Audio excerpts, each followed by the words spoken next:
আপনার কি মনে হয় ইসলামের কোথায় ভুল আছে? কিভাবে আমার বন্ধুদের বোঝাবো? আপনি ইসলামকে আক্রমণ করতে পারেন, আপনি ইসলামের সমালোচনা করতে পারেন।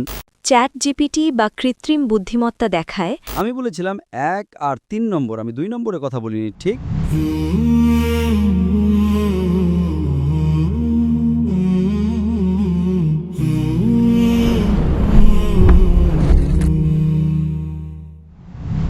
সবার আগে আমাকে আমার পরিচয় দিতে দিন। আমার নাম নাবিলা আদিবা কুনিতা। আমার বাড়ি জেম্বার, তবে ২০১৮ থেকে এখন পর্যন্ত আমি মালাং শহরে থাকছি। আর আমার পড়াশোনার ব্যাকগ্রাউন্ড হলো আমি জেম্বার শহরের জুনিয়র হাই স্কুল 1 থেকে এসেছি, জেম্বারের সিনিয়র হাই স্কুল মোহাম্মাদিয়া 3 এবং আমি বিনুস নুসান্তারা বিশ্ববিদ্যালয় থেকে গ্র্যাজুয়েট হচ্ছি। আমার প্রশ্ন হলো, কিভাবে আমার বন্ধুদের বোঝাবো, অমুসলিম বন্ধুদের, যেমন ধরুন আমি বিনুস নুসান্তারা বিশ্ববিদ্যালয়ে পড়ি, সেখানে আমার অনেক সম্পর্ক বা পরিচিত মানুষ আছে, আর তাই আমি আমার বন্ধুদের বোঝাতে চাই যে, যেমন আপনি আগে বলেছিলেন, আপনি আগেই শেয়ার করেছেন যে ইসলাম খুব সুন্দর একটা ধর্ম, তাই না? আর আপনার ছেলে এখলাস নিয়ে বয়ান দিয়েছে, আর আপনিও কথা বলেছেন বুদ্ধ আর হিন্দু ধর্ম নিয়ে, যা আমাদের ধর্মের সাথে সম্পর্কিত, তাই না ডক্টর? আচ্ছা, আমার প্রথম প্রশ্ন হল, কিভাবে আমি সুন্দরভাবে বোঝাতে পারি অন্য ধর্মের ভাই বোনদের আমাদের ধর্মে বিশ্বাস করতে? এবং তারপর কোরআনের সূরা আজ-জুমারের ৩ নম্বর আয়াতে বলা হয়েছে যে আল্লাহই হলেন এক ঈশ্বর। এবং তারপর আমার আসল প্রশ্ন, মূল বিষয়টা হল, তাদের কিভাবে বোঝাবো? কারণ আমি আমার ভাই বোনদের ভালোবাসি, এমনকি আমার সেই ডাক্তারকেও, কারণ আমি ২০১৫ থেকে এখন পর্যন্ত একজন মানসিক স্বাস্থ্য থেকে আরোগ্য লাভকারী। তাদের কিভাবে বোঝাবো? কারণ আমার ডাক্তার একজন অমুসলিম। ধন্যবাদ।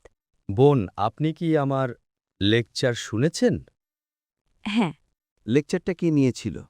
লেকচারটা ছিল কিভাবে বোঝাতে হয়, মুসলিমদের বোঝাতে হয়। আর তারপর আপনি মুসলিমদের ব্যাপারে আপনার বুদ্ধিবৃত্তিক জ্ঞান শেয়ার করেছেন। না, আমি আজ যা নিয়ে কথা বলেছি তা হলো ইসলামের খুব বড় একটা বিষয় নিয়ে বোঝানোর চেষ্টা করেছি, তা হলো নবী মোহাম্মদ সাল্লাল্লাহু সাল্লাম ঈশ্বরের বার্তাবাহক। তো এরপর আপনি আমাকে জিজ্ঞেস করছেন কিভাবে বোঝাতে হয়। আমি তো ১.৫ ঘন্টার একটা বক্তব্যই দিলাম। হ্যাঁ, ঠিক। আপনি কি চান আমি লেকচারটা আবার রিপিট করি? না, না, না, না, না, না। আমি শুধু চাই। হ্যাঁ, আমি একটা দিক কভার করেছি, ঠিক? ঠিক, ঠিক। এর অনেকগুলো দিক আছে। তো আর আমি আমার লেকচারের শুরুতেই আপনাদের বলেছিলাম যে আপনারা যদি বুঝতে চান তাহলে প্রথমে ইসলাম সম্পর্কে ভুল ধারণাগুলো নিয়ে আমার ভিডিও ক্যাসেটটা শুনুন। ওকে।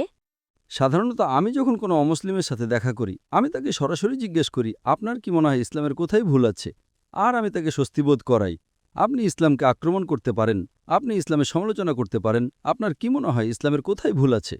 আর আমি তাকে স্বস্তিবোধ করার পর সে আমাকে প্রশ্ন করতে শুরু করে। যখনই সে আমাকে প্রশ্ন করে তখন নিশ্চিতভাবেই সেটা ২০টি সবচেয়ে সাধারণ প্রশ্নের মধ্যেই পড়ে। তো একজন মুসলিম হিসেবে আপনি যদি অমুসলিমদের করা এই ২০টি সাধারণ প্রশ্নের উত্তর যুক্তি, লজিক ও বিজ্ঞান দিয়ে, কোরআন ও বাইবেলের আয়াত দিয়ে জানতে পারেন, তবে আপনি প্রস্তুত। ওকে। তাই আমি আমার লেকচারের শুরুতেই বলেছিলাম, আপনি যদি ইসলাম সম্পর্কে ভুল ধারণাগুলো পর্ব ১ এবং ২ নিয়ে আমার আলোচনা শোনেন তবে সেটা আপনাকে প্রস্তুত করবে। তারপরের লেকচারটা হলো কোরআন কি ঈশ্বরের বাণী, তারপরেরটা হলো প্রধান বিশ্ব ধর্মগুলোতে ঈশ্বরের ধারণা, তারপরেরটা হলো বিশ্বের বিভিন্ন ধর্মীয় গ্রন্থে নবী মোহাম্মদ সাল্লাল্লাহু সাল্লাম। তো এই লেকচার সবই হলো যেগুলো আপনাকে শুনতে হবে। তাই আপনি যদি আপনার বন্ধুকে তাওহীদের ব্যাপারে বোঝাতে চান তবে আপনাকে প্রধান বিশ্ব ধর্মগুলোতে ঈশ্বরের ধারণা নিয়ে আমার লেকচারটা শুনতে হবে। ওটা হলো আরও ১.৫ ঘন্টার আরেকটা আলোচনা। আমি এখানে প্রশ্নোত্তর পর্বের সময় দিতে পারবো না। আমি কি আরও প্রশ্ন করতে পারি? মানে একটুখানি, শুধু একটুখানি। আচ্ছা, চ্যাট জিপিটি বা কৃত্রিম বুদ্ধিমত্তা দেখায় যে নবী মোহাম্মদ সাল্লাল্লাহু আলাইহি ওয়াসাল্লাম হলেন ১ নম্বরে, আর ২ নম্বরে হলেন আইজ্যাক নিউটন, আর ৩ নম্বরে হলেন যীশুখ্রিস্ট আলাইহিস সালাম। না, চ্যাটজিপিটি এটা বলে না, আমি দুঃখিত। কিন্তু চ্যাট জিপিটি এটাই বলে। মাইকেল এইচ হার্ট এটা বলে। মাইকেল এইচ হার্টের মতে চ্যাটজিপিটির মতে নয়। ওকে, ওকে, আমি বুঝতে পেরেছি। এটা মাইকেল এইচ হার্ট। তো আপনি যদি চ্যাটজিপিটিতে লেখেন তারা বলবে মাইকেল এইচ হার্টের মতে, যিনি একটা বই লিখেছেন ইতিহাসের সবচেয়ে প্রভাবশালী ১০০ জন ব্যক্তিত্ব, তার মতে। আর এমনকি আমিও সেটা বলেছি। ওকে। আমি আপনাকে বলেছিলাম তিনি ১ নম্বরে আছেন। আমি বলিনি, আমি বলেছিলাম ১ আর ৩ নম্বর, আমি ২ নম্বরে কথা বলিনি, ঠিক? ওকে, বুঝতে পেরেছি। তো তবে পার্থক্যটা কোথায় হলো? প্রশ্নটা হলো আপনার প্রশ্নটা কি? আমি এটা সম্পর্কে জানি। তো আপনার প্রশ্ন কি?